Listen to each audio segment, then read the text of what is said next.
بسم اللہ الرحمن الرحیم۔ السلام علیکم ناظرین، آج کی اس ویڈیو میں ہم بات کریں گے ڈینگی فیور کے بارے میں اور یہ جانیں گے کہ کون سی ایسی علامات ہیں جن کی مدد سے آپ گھر پر ہی یہ معلوم کر سکتے ہیں کہ بخار ڈینگی کی وجہ سے ہے یا کسی اور بیماری کی وجہ سے۔ اس کے علاوہ ڈینگی کی تشخیص اور اس کے علاج کے بارے میں تفصیل سے جانیں گے۔ آئیے سب سے پہلے یہ جانتے ہیں کہ ڈینگی بخار ہے کیا اور یہ کیوں پھیلتا ہے اور کس طرح یہ ہمارے جسم کو نقصان پہنچاتا ہے۔ ناظرین، ڈینگی فیور ایک وائرس سے ہوتا ہے اور یہ وائرس ایڈیز ایجپٹائی نامی مچھر کے ذریعے ایک انسان سے دوسرے انسان میں منتقل ہوتا ہے۔ جب یہ مچھر کسی ایسے انسان کا خون پیتا ہے جس کو ڈینگی ہو تو ڈینگی وائرس اس انسان سے مچھر کے اندر منتقل ہو جاتا ہے اور اس کے بعد جب یہی مچھر ایک صحت مند انسان کو کاٹتا ہے تو ڈینگی وائرس اس صحت مند انسان کے جسم میں منتقل ہو جاتا ہے۔ ڈینگی وائرس جسم میں منتقل ہونے کے بعد ہماری خون کی رگوں یعنی بلڈ ویسلز کے اندر سوراخ کر دیتا ہے، یعنی ان کی پرمیبلٹی کو بڑھا دیتا ہے، جس کی وجہ سے خون کی رگوں میں سے خون کے اجزاء نکل کر باہر آنا شروع ہو جاتے ہیں۔ خون کے سب سے چھوٹے سیلز یا خلیے پلیٹلیٹس ان سوراخوں سے باہر نکلنا شروع ہو جاتے ہیں اور خون کے اندر پلیٹلیٹس کی تعداد کم ہونا شروع ہو جاتی ہے۔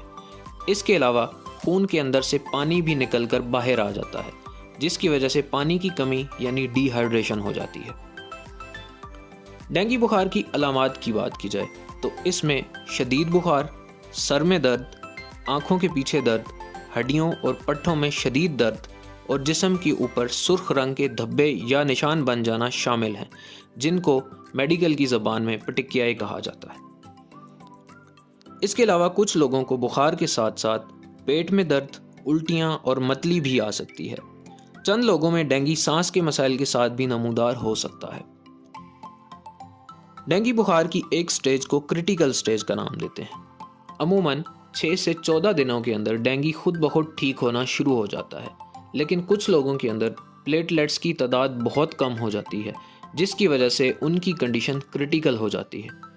کریٹیکل سٹیج کی علامات میں منہ یا ناک سے خون کا آنا، پیشاب میں خون آنا، کالے رنگ کے پاخانے آنا، سانس لینے میں دشواری محسوس کرنا اور بلڈ پریشر کا کم ہو جانا شامل ہیں۔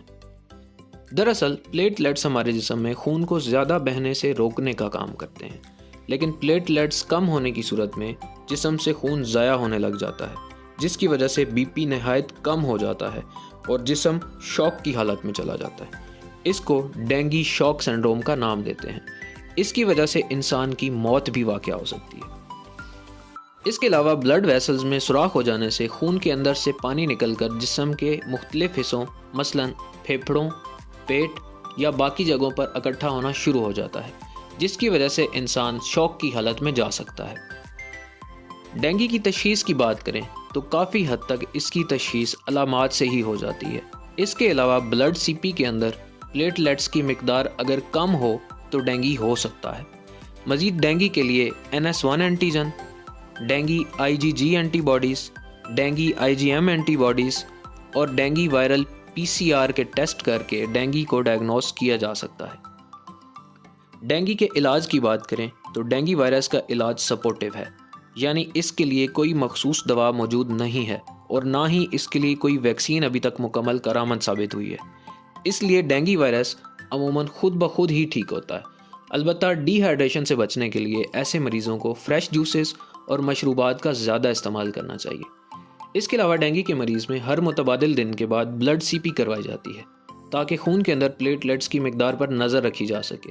ہمارے جسم میں نارمل پلیٹلیٹس کی تعداد 1,50,000 سے لے کر 4,50,000 تک ہوتی ہے، لیکن اگر پلیٹلیٹس کی تعداد 10,000 سے کم ہو جائے یا پھر جسم کے حصوں سے خون نکلنا شروع ہو جائے تو فوراً ڈاکٹر سے رابطہ کرنا چاہیے تاکہ اگر مریض کو خون لگانے کی ضرورت ہے تو وقت پر پلیٹلیٹس کی ٹرانسفیوژن کر کے مریض کی جان کو بچایا جا سکے۔ اس کے علاوہ ڈینگی کے مرض میں بخار کو کم کرنے کے لیے بروفن کا استعمال ہرگز نہیں کرنا چاہیے، کیونکہ بروفن پلیٹلیٹس کے کام کرنے کی صلاحیت کو متاثر کرتا ہے، جس کی وجہ سے خون کے بہنے کے امکانات اور بڑھ جاتے ہیں۔ اس لیے بخار کو کم کرنے کے لیے ہمیشہ پیراسٹامول کا ہی استعمال کرنا چاہیے۔ مچھروں کی افزائش کو روک کر ڈینگی اور ملیریا جیسی بیماریوں پر قابو پایا جا سکتا ہے۔ عموماً مونسون کی بارشوں کے بعد مچھروں کی افزائش بہت زیادہ ہو جاتی ہے، جس کی وجہ سے ڈینگی اور ملیریا کے امکانات بڑھ جاتے ہیں۔ امید کرتا ہوں آپ کو آج کی ویڈیو پسند آئی ہوگی۔ کمنٹ سیکشن میں اپنی رائے کا اظہار ضرور کیجیے گا۔ مزید اس طرح کی معلوماتی ویڈیوز کے لیے دیکھتے رہیے علمی ورلڈ۔